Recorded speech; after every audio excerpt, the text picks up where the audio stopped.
I'm going to read out loud a book called The Prince by Niccolo Machiavelli. Who is him? He was an Italian diplomat, and he was active around 15th century. It was a really early period. I think during his lifetime, Renaissance was just about to start, and I think Newton wasn't even born yet, let alone Industrial Revolution. And Machiavelli today is very famous, renowned for his books. First book is The Prince. Second is Discourses on Livy. And why are his books famous? It is because his books advocated for unscrupulous acts. His books advocated and advised rulers, advised kings to, if necessary, employ all kinds of evil, violence in order to maintain his powers. And therefore, today, his name, Machiavelli, has become an adjective. The adjective is Machiavellian. The word Machiavellian is an adjective used to describe people who are unscrupulous. So you describe, oh, the president is Machiavellian, or this policy is Machiavellian, to imply that it is an evil policy that is used by the ruler in order to maintain his or her power to exploit someone. And this book, The Prince, is definitely his magnum opus. It's not a long book; it's rather short. It advises the prince, which is a ruler, a new ruler, on what to do to really maintain a great country, a great power. And I think this book is kind of underrated. Even Machiavelli is underrated. I'm not too sure whether because he was born too long ago, people have forgotten about that. Even my contemporaries in law school last time, most of them don't know him, which is kind of absurd, right? Because even if you are a private practitioner as a lawyer, advocate, solicitor, you better understand how politics work, because politics largely dictate the laws you are going to use in everyday life. Yeah, and just like reading Mein Kampf, it contains too many German names that I'm going to pronounce wrongly. Similarly, I think this book has a lot of Italian names, which certainly I'm going to pronounce wrongly. Please pardon me. Chapter 1: How many kinds of principalities there are, and by what means they are acquired. All states or powers that have held and hold ruled over men have been and are either republics or principalities. Principalities are either hereditary, in which the family has been long established, or they are new. The new are either entirely new, as was Milan to Francesco Sforza, or they are, as it were, members annexed to the hereditary state of the prince who has acquired them, as was the kingdom of Naples to that of the king of Spain. Such dominions thus acquired are either accustomed to live under a prince or to live in freedom, and are acquired either by the arms of the prince himself or of others, or else by fortune or by ability. Chapter 2: Concerning hereditary principalities. I'll leave out all discussion on republics, inasmuch as in another place I've written of them at length, and will address myself only to principalities. In doing so, I will keep to the order indicated above, and discuss how much principalities are to be ruled and preserved. I say at once that there are fewer difficulties in holding hereditary states and those long accustomed to the family of their prince than new ones, for it is sufficient only not to transgress the customs of his ancestors, and to deal prudently with circumstances as they arise. For a prince of average powers to maintain himself in his state, unless he be deprived of it by some extraordinary and excessive force, and if he should be so deprived of it, whenever anything sinister happens to be the usurper, he will regain it. We have in Italy, for example, the Duke of Ferrara, who could not have withstood the attacks of the Venetians in 84, nor those of Pope Julius in 10th, unless he had been long established in his dominions, for the hereditary prince has less cause and less necessity to offend. Hence it happens that he will be more loved, and unless extraordinary vices cause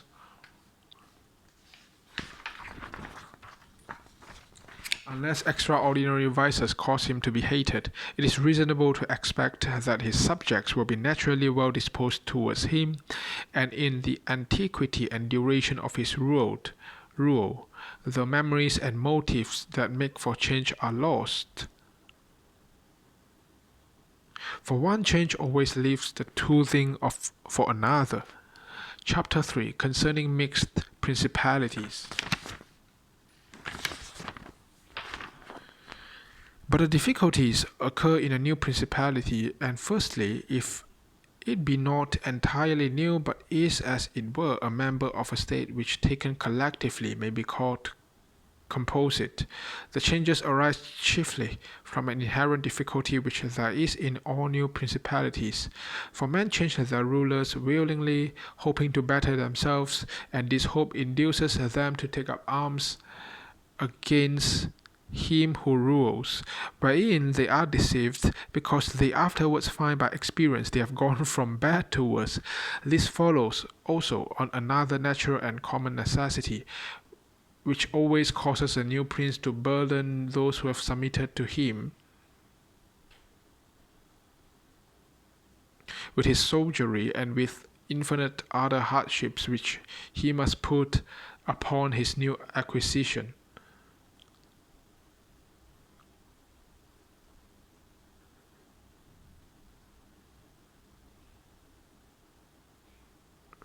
In this way, you have enemies in all those whom you have injured in seizing their principality, and you are not able to keep those friends who put you there because of your not being able to satisfy them in the way they expected, and you cannot take strong measures against them, feeling bound to them. For although one may be very strong in armed forces, yet in entering a province one has always need of a goodwill of the natives. For these reasons, Louis XII, King of France, quickly occupied Milan and quickly lost it, and to turn him out the first time it only needed Lodovico's own forces, because those who had opened the gates to him, finding themselves deceived in the hopes of future benefit, would not endure the ill treatment of the new prince. It is very true that after acquiring rebellious provinces a second time, they are not so likely lost afterwards, because the prince, with little reluctance, takes the opportunity of the rebellion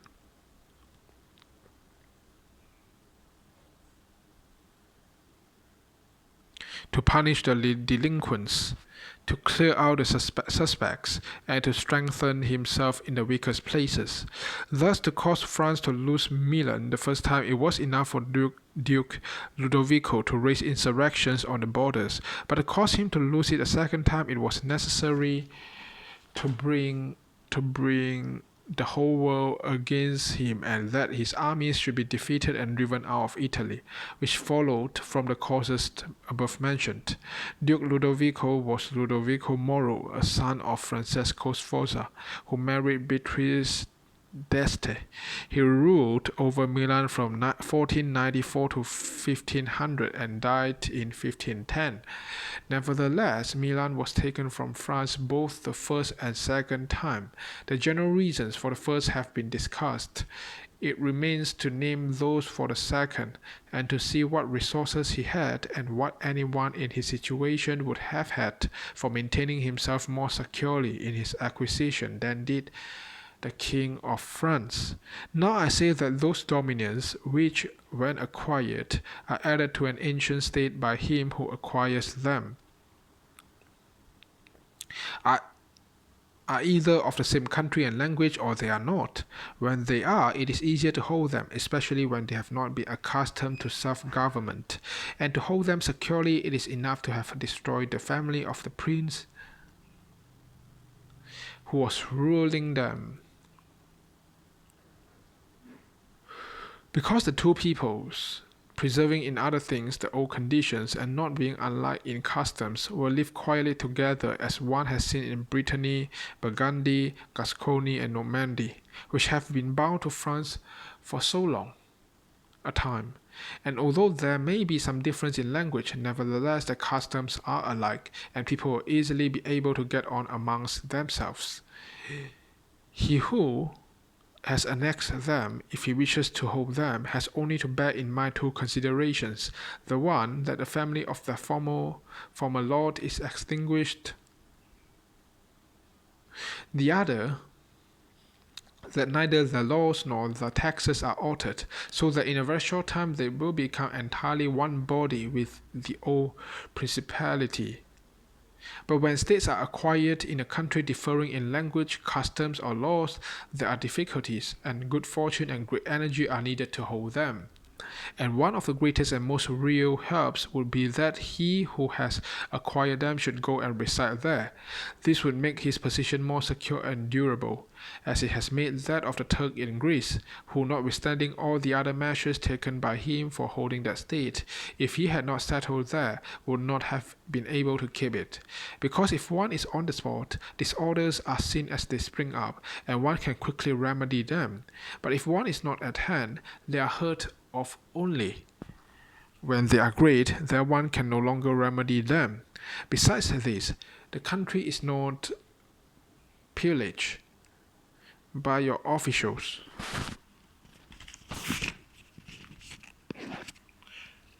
The subjects are satisfied by prompt